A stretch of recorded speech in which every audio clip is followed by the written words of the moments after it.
there, Alex here. This is the new OPPO Find X5 Pro. It's a device that I've been looking forward to since I've had pretty good experiences with the Find X2 Pro and Find X3 Pro. So without further ado, let's dive right in. First of all, I'm happy to see that we're still getting a pre-applied screen protector, casing and charger in the box. For anyone getting the phone, they can start using the phone immediately out of the box, which is great. The phone has a similar design language as the Find X3 Pro, and I really dig it. The camera bump is seamlessly integrated into the back panel, and this time round, they're using ceramic instead of glass. While I usually prefer a matte finish, this glossy white version I have here does look really classy. I think this is one of the prettiest looking phones in the market today. It also feels really solid and well built, the haptics feels really good, and it comes with the usual IP68 rating for dust and water resistance. On the front of the phone, I'm still not the biggest fan of curved edges, but it is pretty subtle and I've had no issues when it comes to accidental touches and whatnot.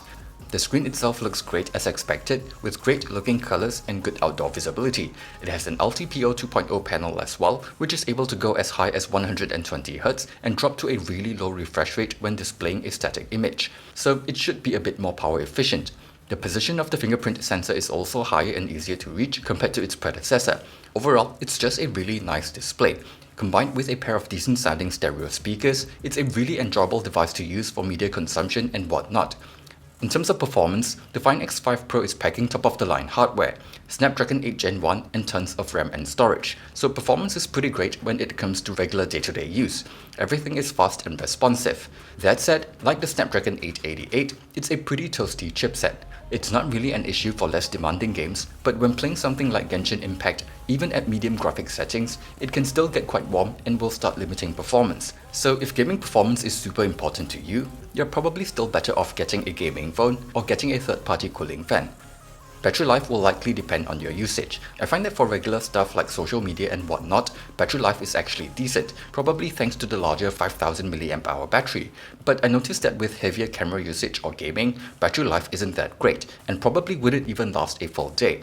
The battery drain under heavier loads seems to be similar to the Find X3 Pro, which has a smaller 4500 mAh battery. So I think the Snapdragon 8 Gen 1 is probably a bit more power hungry compared to the 888 under heavier loads. The Find X5 Pro supports 80W fast charging with the included charger and can charge the phone from empty to around 85 to 90% in 30 minutes. It even supports 50W wireless charging if you have the right charging pad. I'm not sure whether the faster charging will cause more degradation, but OPPO did mention that the battery inside the Find X5 Pro will have a longer lifespan. In terms of software experience, it's running ColorOS 12.1 based on Android 12. Other than the new Android 12 related features like better privacy settings for camera, microphone and location, it's mostly similar to previous versions of ColorOS. It's smooth, looks good, and has a ton of customization options and features. I really like the amount of customization options they have here for the home screen, icons, and even the battery indicator. It even has options to fine-tune the haptics. A lot of the features are quite useful as well, like controlling music playback even when the screen is off, and the ability to quickly launch a function while unlocking the phone. I've mentioned this in other OPPO phone reviews as well, but I especially like this convenient gesture, which makes the phone easier to use one-handed. They also have features to make it easy to multitask, like using 3 fingers to activate split screen mode, or this new gesture to put apps into a floating window. But of course, there is still room for improvements. While having 3 major versions of Android updates and 4 years of security updates is decent, it's still not quite as good as what Samsung is offering for their latest flagship devices. In terms of actual software experience, it still has a bit of bloatware out of the box, which is a little annoying, and it would be nice to have an option to limit charging based on battery percentage so that I can reduce the wear and tear on the battery. But all things considered, it's still a pretty nice software experience overall. Moving on to camera performance, on top of a new collaboration with Hasselblad, there's a slight change to the camera setup this time round with the removal of the microscope camera. It was a unique and fun camera to play around with, but not the most useful in day-to-day use, so I don't think it's a huge loss. Instead, OPPO is focusing more on improving the main camera stabilization as well as the lenses that it is using. They also have a new dedicated NPU for image processing called the Mari Silicon X. That said, video stabilization, while good, still isn't the best I've seen, but this image processing chip is kind of interesting. It seems to be able to handle a lot more processing, which makes it possible to improve low-light videography through computational processing. It can struggle a bit in shots with a lot of movement, but for the most part works well enough. And since it's able to do this processing for videos, it means that night mode processing for photos is extremely quick as well. Anyway, the main camera performs really well in most lighting conditions, and since the ultra-wide-angle camera makes use of the same high-end sensor, the image quality is probably one of the best I've seen. Image processing is a bit on the heavier side, but it still looks pretty good overall, and capture speed seems pretty decent. It only has a basic 2x telephoto camera, and it's not that great. So if telephoto performance is important to you, this phone is probably not the best option. The collaboration with Hasselblad brings with it a couple of extra filters, as well as this X-Pen mode which shoots in a unique aspect ratio. Personally, I don't think they are very useful.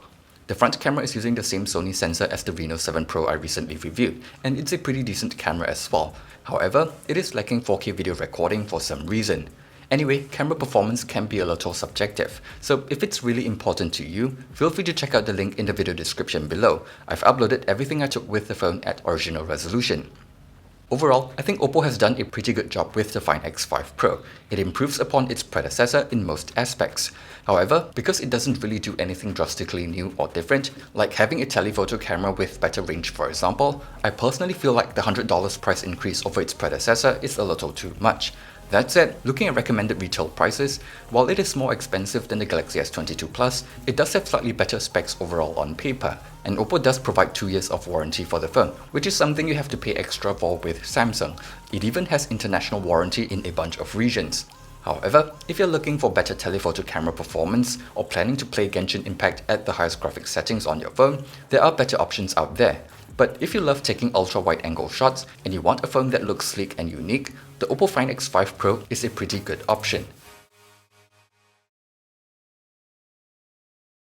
Thanks for watching this video, and see you guys on the next one.